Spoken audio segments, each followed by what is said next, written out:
The Butcher of Plainfield, how Ed Gein changed true crime forever. A single receipt, a missing woman, and a farmhouse that held secrets so disturbing it would inspire Psycho, the Texas Chainsaw Massacre, and the Silence of the Lambs. This is the true story that changed horror forever. Welcome back to Hidden Motives. If you're new here, we dive deep into the psychology behind true crime's most disturbing cases. Hit that subscribe button. We post 2 videos every week. Today we're covering Ed Gein, the Butcher of Plainfield, Wisconsin. Now you've probably heard his name before, but what you might not know is how one lonely man in a small farming town became the blueprint for nearly every horror villain you've ever seen on screen. By the end of this video, you'll understand why forensic psychologists still study this case today, and why it forced us to rethink everything we thought we knew about the criminal mind. Let's get into it. Act 1. The Disappearance. November 16th, 1957. Plainfield, Wisconsin. Picture this, a town of barely 700 people. Everyone knows everyone. Doors stay unlocked. Kids play outside until dark. The kind of place where the biggest news is usually about the church bake sale, until that Saturday morning when Bernice Warden disappeared. Bernice owned the local hardware store, a well-liked woman in her late 50s. When her son Frank came to pick her up that afternoon, he found the store abandoned. Front door open, cash register gone, and a trail of blood leading out the back. On the counter, investigators found one crucial piece of evidence: a handwritten receipt for a half-gallon of antifreeze, sold that very morning. The customer's name, Ed Gein. Now, if you lived in Plainfield in 1957, you'd know Ed. The quiet bachelor who lived alone on his family's old farm after his parents died. Odd? Sure. He kept to himself, did odd jobs around town, wasn't much for conversation. But dangerous? No one would have said that. They were about to learn how wrong they were. Act 2. The Discovery. That same evening, Sheriff Art Schlee and Captain Lloyd Schofforster drove out to the Gein property, a deteriorating farmhouse surrounded by frozen fields and junk. The place looked abandoned, boarded windows, tall grass, trash everywhere. When they knocked, no answer, so they decided to check the shed out back. What happened next would haunt these officers for the rest of their lives. When they opened that shed door and shined their flashlights inside, they found Bernice Warden's body. But I need to be clear about what they saw, because this is where Ed Gein's case becomes unlike anything investigators had encountered before. She had been decapitated and dressed like a hunting kill. This wasn't a typical murder scene. This was something else entirely. The officers immediately secured Ed Gein at a neighbor's house. He didn't resist, didn't run. He was calm, almost friendly, asking if they wanted coffee. Then they went inside the farmhouse. The house was filled with layers of trash, old magazines and rotting garbage, rooms so packed you could barely walk. But as they searched deeper, they began finding items that didn't make sense. Lampshades, bowls, wastebaskets, chair seats, a shoebox, even clothing, all made from human skin. Investigators found skulls being used as soup bowls, a belt made of human nipples, masks crafted from women's faces, a vest made from a human torso, 4 noses, 9 vulvae in a shoebox, lips hanging as a window shade pulled. By morning, they'd cataloged items made from at least 15 different women. Ed Gein had been digging up graves in 3 local cemeteries, targeting middle-aged women who resembled his mother, and bringing them home. But here's what made investigators' blood run cold. Ed didn't see anything wrong with what he'd done. When they arrested him, he seemed genuinely confused about why they were upset. Inside the mind. So how does this happen? How does someone living in plain sight commit acts this disturbing without anyone noticing? The answer lies in Ed's childhood, and it's darker than you might think. Ed Gein was born in 1906 to an abusive alcoholic father and a fanatically religious mother named Augusta.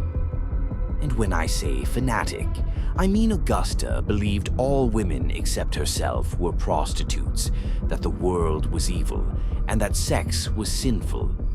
She isolated Ed and his older brother Henry on their farm, barely letting them attend school or interact with other children. Every night, she'd read them Bible passages about death, murder, and divine punishment. Ed worshipped her. Despite her cruelty, she was his entire world. When his father died in 1940, it was just Ed, Henry, and Augusta. Then in 1944, Henry died under mysterious circumstances during a brush fire. Some investigators believe Ed killed him, though it was never proven. That left just Ed and his mother, his whole universe. Then, in 1945, Augusta had a stroke. Ed became her caretaker and, according to later psychiatric reports, he was devastated by her helplessness. When she died shortly after, something in Ed's mind broke. He sealed off her bedroom and living room, keeping them exactly as she'd left them, a shrine to the woman who'd controlled every aspect of his life. The rest of the house, he let it rot. And in that isolation, his delusions grew stronger. Psychiatrists who evaluated Ed diagnosed him with schizophrenia. He wasn't capable of distinguishing fantasy from reality. He later claimed he'd entered dazed states where he'd come to awareness in cemeteries with a shovel, not remembering how he got there. He said he wanted to create a woman suit, to literally crawl inside the skin of women who looked like his mother. He'd wear these items around the house at night, pretending to be her. This is what makes the Ed Gein case so crucial to forensic psychology. He showed us that some killers aren't driven by rage or sadism. They're driven by delusion and obsessive attachment. He's what we now call a necrophile, someone with an obsessive fascination with the dead. But Ed wasn't violent by nature. He only killed two people, Bernice Warden and Mary Hogan, a tavern keeper who disappeared 3 years earlier. The rest of his victims were already dead when he found them. Act 4. The Aftermath and Cultural Impact. Ed Gein never stood trial for murder. In January 1958, he was found legally insane and committed to Central State Hospital for the criminally insane. The Gein farmhouse, burned to the ground by locals who wanted to erase the horror. Even Ed's car, sold at auction, was later destroyed when the buyer tried to charge admission to view it. Plainfield wanted to forget, but the rest of the world became obsessed. In 1959, writer Robert Bloch read about the case and was inspired to write a novel called Psycho. Alfred Hitchcock turned it into one of the most influential horror films ever made. Norman Bates, the quiet man who lives with his dead mother's memory. That's Ed Gein. In 1974, the Texas Chainsaw Massacre introduced Leatherface, a character who wears masks made of human skin and lives in a house full of bone furniture. Sound familiar? In 1991, The Silence of the Lambs gave us Buffalo Bill, a killer obsessed with creating a woman suit from his victim's skin. The FBI agents literally study the Ed Gein case in the movie. Even American Horror Story, Bates Motel, and countless other horror properties trace their DNA back to that farmhouse in Wisconsin.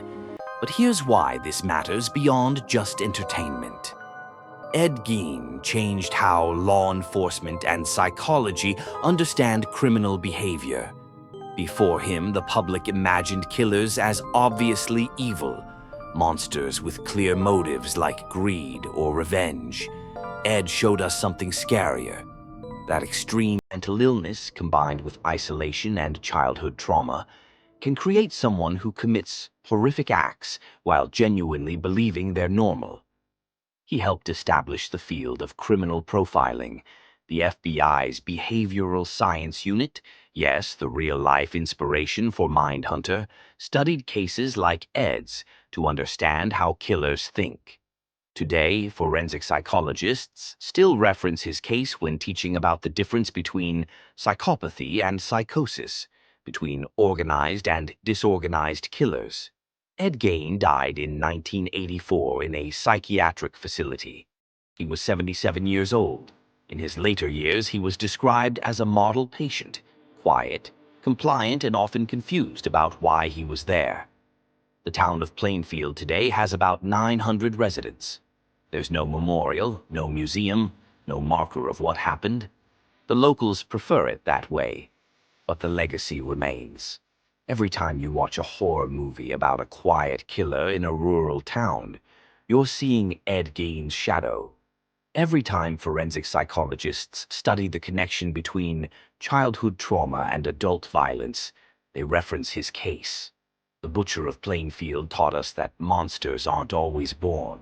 Sometimes they're created by loneliness, mental illness, and obsessive love twisted into something unrecognizable. And perhaps most unsettling of all, he reminded us that evil doesn't always announce itself. Sometimes it lives quietly, just down the road, behind closed doors. So that's the true story of Ed Gein, the man who changed horror forever. What do you think? Does understanding the psychology make cases like this more or less disturbing? Drop your thoughts in the comments below. If you found this deep dive fascinating, you'll definitely want to check out our video. Let's tune for next video and comment below which psycho I choose next. Don't forget to subscribe and hit the notification bell so you never miss our weekly true crime breakdowns. Thanks for watching, and I'll see you in the next one.